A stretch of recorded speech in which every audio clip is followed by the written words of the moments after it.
तो वो है विटामिन डी, क्योंकि ये हमें सनलाइट से यानी सूरज की रोशनी से प्राप्त होता है। फिर भी इंडिया में करीब 70% लोग विटामिन डी की कमी से ग्रसित हैं। हमारे देश में सूरज की रोशनी की कोई दिक्कत नहीं है, ये हमें भरपूर मिलता है, लेकिन फिर भी लोग विटामिन डी की कमी से ग्रसित हैं। ऐसा हमारे बिजी लाइफ की वजह से हो रहा है। अब आप सोच रहे होंगे कि अगर विटामिन डी की कमी हो भी जाए तो दिक्कत क्या है। दरअसल दोस्तों, हमारे शरीर की हड्डियां ही हमारे शरीर को मजबूती प्रदान करती हैं और ये हड्डियां कैल्शियम से बनी होती हैं और हम जो भोजन करते हैं उसमें मौजूद कैल्शियम को आंतों में से अवशोषित करके हमारे हड्डियों तक पहुंचाने का काम करता है विटामिन डी। अगर हमारे शरीर में विटामिन डी कम है तो हम जो भोजन करते हैं उसमें से कैल्शियम अवशोषित नहीं हो पाएगा और हमारे खाए हुए भोजन में मौजूद कैल्शियम मल के रास्ते बाहर निकल जाएगा, यानी उसका फ़ायदा हमें नहीं मिल पाएगा।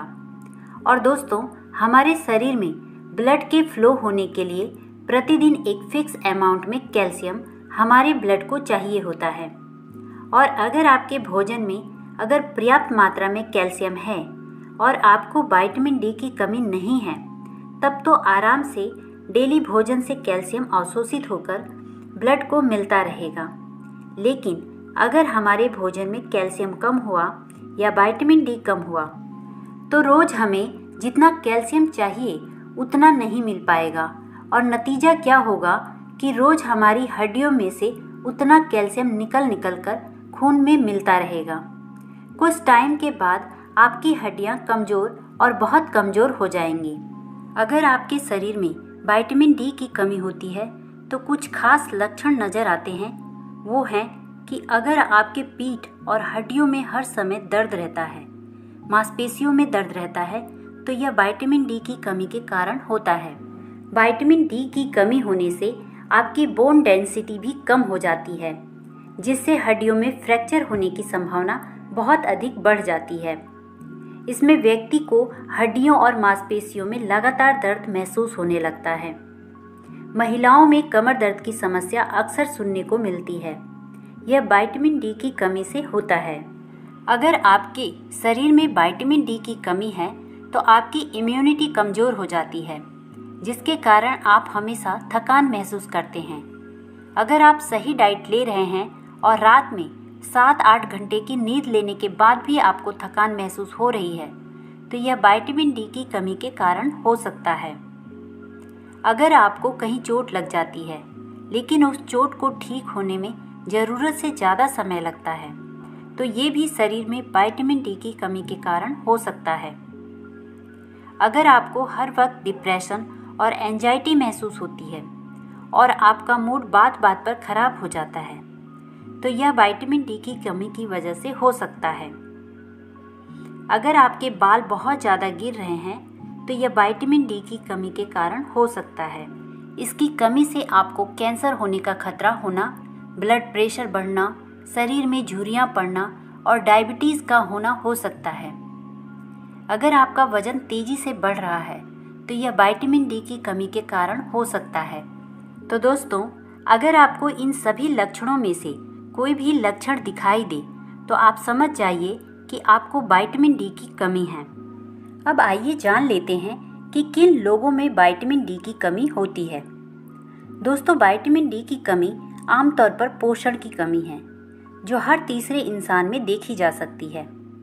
यह उन लोगों में ज़्यादा देखी जाती है जो सूर्य की रोशनी में कम बैठते हैं, जो ज़्यादातर बंद कमरों में रहते हैं, उन्हें शुद्ध वातावरण नहीं मिल पाता है। इसके अलावा जो लोग डेयरी उत्पादों जैसे दूध, दही, मक्खन, घी, पनीर आदि बहुत ही कम खाते हैं या नहीं खाते हैं, उनमें भी विटामिन डी की कमी पाई जाती है। जो लोग बीमारी की वजह से बाहर नहीं निकल पाते या जो लोग नाइट शिफ्ट में ड्यूटी करते हैं, उन्हें भी विटामिन डी की कमी हो सकती है। इसी के साथ गर्भवती महिलाएं तथा शाकाहारी लोग जो अपने आहार में पोषण से भरपूर चीज़ों को शामिल नहीं करते हैं, उनके शरीर में भी विटामिन डी की कमी पाई जाती है। विटामिन डी की कमी उन लोगों में भी होती है जो विटामिन डी से भरपूर आहार तो लेते हैं लेकिन उनका शरीर उस विटामिन को नहीं ले पाता है। दोस्तों, शरीर को केवल 10% विटामिन डी ही भोजन से मिलता है, जबकि 90% सीधे सूर्य की रोशनी से लिया जाता है। अगर आप विटामिन डी युक्त खाद्य पदार्थ खाते हैं, तब भी आपको विटामिन डी की कमी का खतरा बना रहता है, क्योंकि केवल आहार के माध्यम से विटामिन डी की पूर्ति शरीर में नहीं की जा सकती है। अगर आपको विटामिन डी की कमी होती है तो आपको कम से कम 40 मिनट तक धूप में रोज बैठना चाहिए। इसके अलावा आप अपने भोजन में विटामिन डी से भरपूर फूड को शामिल कर सकते हैं, जैसे अंडा, संतरा, दूध, मशरूम, दही, सोया मिल्क, मीट, मछली, साबुत अनाज आदि। मार्केट में विटामिन डी के कैप्सूल उपलब्ध हैं। आप उन्हें भी अपने डॉक्टर से कंसल्ट करके ले सकते हैं। आप विटामिन डी के इंजेक्शन भी लगवा सकते हैं या सप्लीमेंट्स भी ले सकते हैं। जो सप्लीमेंट कैप्सूल या टैबलेट्स के फॉर्म में होते हैं, उनका सिर्फ 10% ही हमारे ब्लड में एब्जॉर्ब हो पाता है, क्योंकि कैप्सूल को पहले मुंह के द्वारा अपने पेट में पहुंचाना होता है और वहां से वो सिर्फ 10% एब्जॉर्ब होकर हमारे ब्लड तक पहुंच पाता है। लेकिन आज मैं आपको जिस सप्लीमेंट के बारे में बताने जा रही हूँ, उसे हमें मुंह के द्वारा पेट में नहीं ले जाना होता है, बल्कि उसे हम जीभ के नीचे नसों पर स्प्रे करते हैं और वहाँ से वो डायरेक्ट हमारे नसों द्वारा हमारे ब्लड में एब्जॉर्ब हो जाता है। इस प्रकार वो 90% हमारी बॉडी में एब्जॉर्ब होता है। उस सप्लीमेंट का नाम है Vestige prime absorbit vitamin D sublingual spray. इसको लेना बहुत ही आसान होता है। इसका आपको दिन भर में एक बार स्प्रे लेना है। एक एडल्ट को per day 600 IU vitamin D चाहिए होता है। इसके एक बार स्प्रे से आपको 600 IU विटामिन डी मिल जाएगा। इसको लेने से 5 मिनट पहले और 10 मिनट बाद तक कुछ भी खाना पीना नहीं है। इसकी MRP 560 है, डिस्ट्रीब्यूटर प्राइस 480 है और पॉइंट वैल्यू 16 है। तो दोस्तों, ये तो थी जानकारी विटामिन डी के बारे में। अगर आपको मेरी ये जानकारी अच्छी लगी हो तो वीडियो को लाइक और शेयर